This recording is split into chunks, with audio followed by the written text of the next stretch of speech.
Giants Nation, gearing up for another video bringing some serious reflection on our team and the recent face-offs against the Padres. Then, get comfy in your chair, because this news is too good to miss. During the season opening series against the Padres, Blake Snell, despite not having taken the mound in a major league game and even spending Friday in Scottsdale for a simulated game against the Giants minor leaguers, seemed to be the busiest man at Petco Park. Always with a smile, Snell mentioned his arm is feeling great after throwing 71 pitches Friday night. However, as for his next steps, well, even he seems to be in the dark about that. He's lined up to possibly start as soon as Wednesday at Dodger Stadium. But if that's the plan, it seems to be a well-kept secret. From the sidelines, Snell liked what he saw from the team, even before Sunday's heavy defeat. "We're really good," he stated. And believe it, fans, with key pieces returning, the outlook is set to improve significantly, especially regarding the pitching rotation, which faced significant challenges early on. However, it wasn't just Snell who caught the eye during this series. 5 observations stood out and bring good news for us Giants fans.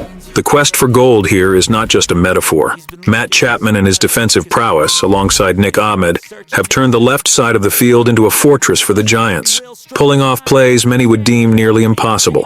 After Matt Chapman hit 2 home runs on Friday, Bob Melvin highlighted a subtle play by the third baseman in the 9th inning, where, with a defensive shift, Chapman and Nick Ahmed executed a skillful 5-6-3 double play. Chapman emphasized the importance of securing at least one out on the play, reflecting spring training focus.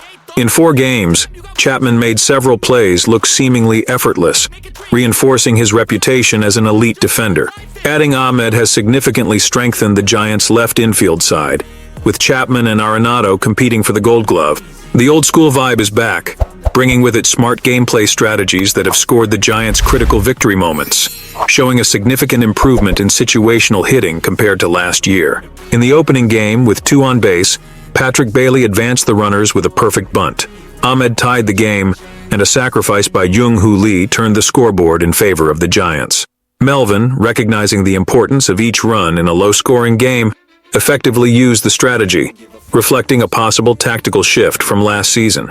Despite the Giants ranking 10th in successful bunts last year, Melvin's management promises to boost this stat, following the trend of his previous teams. The bullpen may have had its ups and downs in this series, but the potential for internal adjustments is huge, which is great news for the upcoming matches. During spring, little attention was given to the Giants' bullpen, as they had already defined the main players and focused on reinforcing other positions.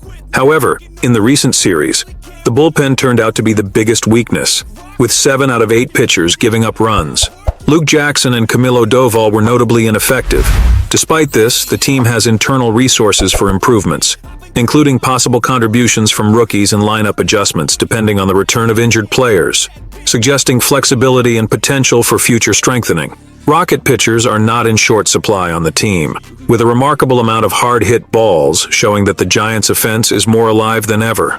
The Giants have significantly increased their hard-hit balls in recent games, with figures surpassing last season's average. Michael Conforto credits this improvement to the team's focused effort and inspiration drawn from each other's performances, a strategy emphasized during spring training. Conforto's own performance, including 2 homers and a grand slam, along with Chapman's powerful hits, highlights the team's offensive strength. Despite these achievements, the team anticipates even more from Jorge Soler, their strongest hitter, moving forward. And perhaps the most exciting news for the end, Jung-Hoo Lee not only belongs in the MLB, but promises to be one of the biggest revelations for the Giants, ushering in a new era of exceptional talent. Jung-Hoo Lee's debut weekend was notable, making his 6-year commitment seem wise. Going 4 for 14 with 4 walks, 3 RBI, and a homer, Lee's ability to barrel the ball and his minimal swings and misses, just twice on 81 pitches, were impressive. As the Dodgers loom as a challenge, Lee looks poised to meet expectations. The Giants may have an all-star in Lee, and together with Kyle Harrison, they're leading candidates for Rookie of the Year, a feat not closely approached by a Giant since Matt Duffy in 2015. So fans, what do you think? Are we looking at a season filled with thrills, brilliant strategies, and emerging talents? Now I ask you, which of these highlights has you most excited for the rest of the season? Drop your opinion below, share this video with your friends, and of course, subscribe to the channel so you don't miss any updates from our team. Let's follow this Giants journey to glory together. See you in the next video. Together we're giants.